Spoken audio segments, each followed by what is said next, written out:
Sa presyo ng mga bilihin ngayon, hanggang saan aabot ang 70 pesos mo? Pwede ka bumili ng $1, may sukli ka pa.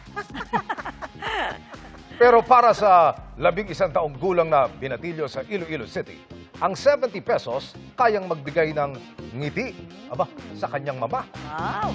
May munting regalo siyang handog, pampawi kahit sandali sa hirap at sakripisyo ng ina. 70. 70 nga flower. Para kay sino gani? Birthday ni mama ma.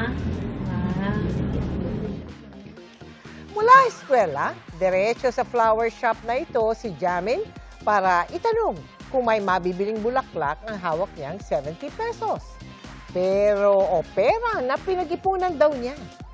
Naantig mga kapuso ang may-ari po ng shop sa dahilan ni Jamin. Kaya agad na gumawa ng bouquet at inilagay sa plastic para hindi ito marumihan. Abay, imbis na mag-bike, naglakad na rin si Jamin para masigurong hindi masisira ang biniling bulaklak para sa birthday ng kanyang ina.